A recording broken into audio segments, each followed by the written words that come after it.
आप कहेंगे यहाँ ह्रस्व ई है, जबकि ङी प्रत्यय में तो दीर्घ ई हो जाता है। बेटा जी यहाँ पर संबोधन है। अभियोगे मतुप अभिमत बन गया और अभिमानिन बन जाएगा। अभिमानिन, ठीक है, अभिमानिन से अभिमानिनी बन गया। प्रिय, प्रिय भी संबोधन है, तो प्रिय योगे टाप, प्रिया बन गया, संबोधन एक वचन। समक्षम ते कथम कापि सपत्नी स्थातुम शक्नोति। शक्नोति क्रियापदम, कर्तृपदम सपत्नी।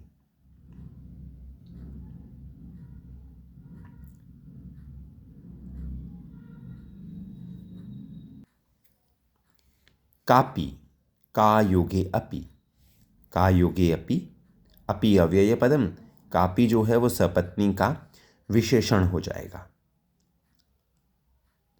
और सापत्नी, सपत्नी जो है उसका अर्थ होता है सौतन, दूसरी पत्नी, द्वितीया भार्या, द्वितीया पत्नी। और सपत्नी का समास विग्रह बहुत महत्वपूर्ण स्थिति है। समानः पतिः यस्याः सा, समान पति है जिसका वह, समानः पतिः यस्याः सा। समक्षम ते कथम, संधि विच्छेद करें तो समक्षम योगे ते, अनुस्वार स्थाने हलन्तम, एवं एव कथम कापि, कथम का अनुस्वार स्थाने हलन्तम। वही स्थितियां बन रही हैं। ते मदालसा इति पदस्य कृते अथवा मदालसायै, ते इति पदस्य पर्याय पदम तव।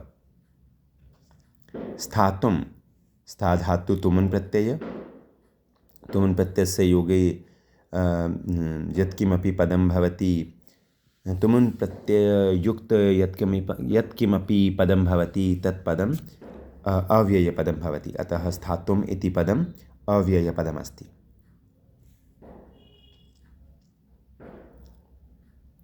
अग्रे, लक्ष्मी तु तव दासी भविष्यति नैव सपत्नी।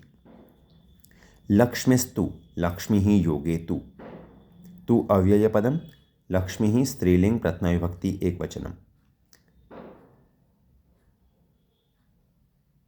लक्ष्मी कर्तृपदम, भविष्यति क्रियापदम, लक्ष्मी इति पदस्य विशेषण पदम दासी। दासी, यहाँ पर दास योगे नीप, दासी बन गया, स्त्रीलिंग पद बन गया। और तव मदालसा इति पदस्य कृते प्रयुक्तम, मदालसायै। नैव, न योगे एव, अव्यय पद हो गया। सपत्नी, सपत्नी भी विशेषण हो जाएगा, किसका? लक्ष्मी ही का।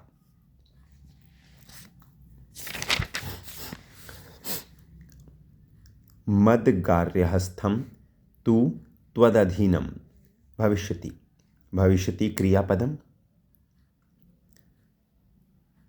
अब जो क्रियापद है भविष्यति, इसका कर्ता पद क्या हो जाएगा? इसका पद हो जाएगा गृहस्थम, गार्हस्थम, मेरी गृहस्थी। ठीक है। अब मत योगे गार्हस्थम, त के स्थान पर द हो गया जशत्व के नियमानुसार। मद गार्हस्थम, गार्हस्थम क्रिया कर्तृपदम, क्रियापदम भविष्यति। तु अव्यय पदम। त्वदधीनम, त्वत् अधीनम, यहाँ भी जशत्व के नियमानुसार त के स्थान पर द हो रहा है। त्वदधीनम। और मद गार्हस्थम का समास विग्रह करें तो मम गार्हस्थम, गार्हस्थम।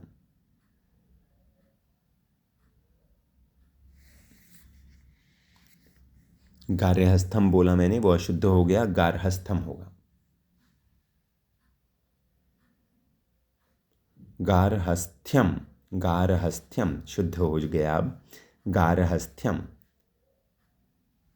ठीक है, गार्हस्थ्यम। आत्मानं भावी संततिम च ज्ञान विज्ञान अनुसंधात्रयाः हस्ते समर्पयितुम इहे। आत्मानं द्वितीय विभक्ति एकवचनम। आत्मा, आत्मानौ, आत्मानः, आत्मानं पुल्लिंग द्वितीय विभक्ति एकवचनम। भावी संततिं च, और भविष्य में होने वाली संतान को, स्वयं को और भविष्य में होने वाली संतान को। च अव्यय पद है।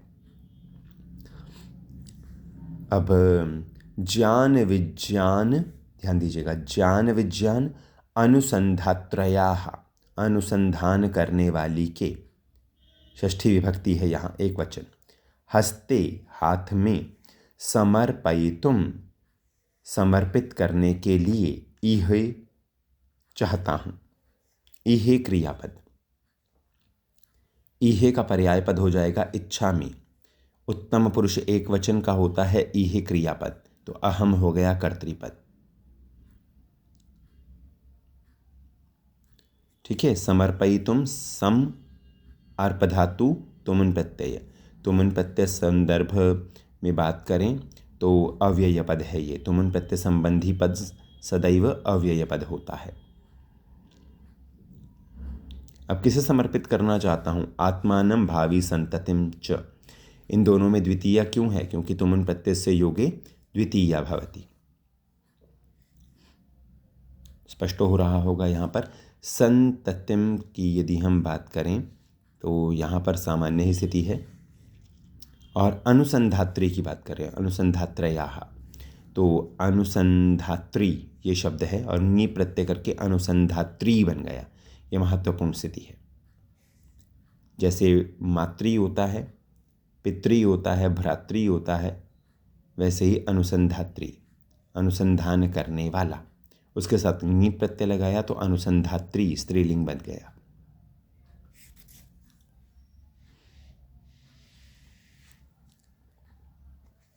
यहाँ पर ज्ञान विज्ञान अनुसंधात्रयाः, ज्ञानस्य च विज्ञानस्य च अनुसंधात्रयाः, स्थिति को समझने का प्रयास करें। षष्ठी स्थिति है, षष्ठी तत्पुरुष समास है।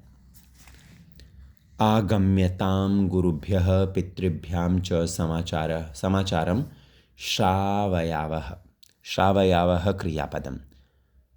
उत्तम पुरुष द्विवचनस्य क्रियापदं श्रावयावः। कर्तृपदं भविष्यति आवाम। आवाम क्यों बनाएंगे? क्योंकि यहाँ पर उत्तम पुरुष द्विवचन की क्रिया है और वो आवाम जो हो जाएगा वो किनके लिए प्रयोग होगा? ऋतुध्वजः मदालसा च पदयोः कृते, दोनों ही पदों के लिए प्रयोग होगा। गुरुभ्यः षष्ठी एक वचनम।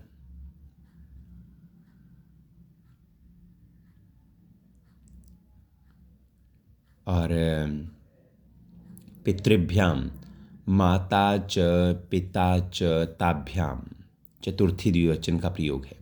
माता च पिता च ताभ्याम। समाचारम, यहाँ पर द्वितीय विभक्ति एक वचन का प्रयोग है, कर्मपद है। और यहाँ पर एक और कर्ता पद है, आगम्यताम, आओ।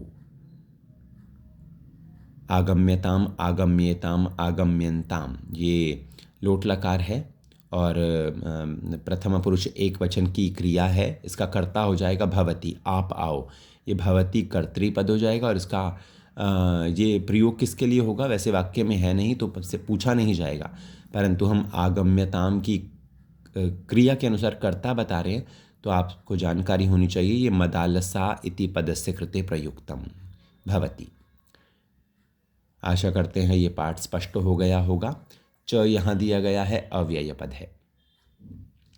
इसके साथ ही यह पाठ समाप्त हो रहा है। व्याकरणिक कार्य आज हमने समाप्त कर लिया। धन्यवादाः, शुभकामनाः, नमो नमः।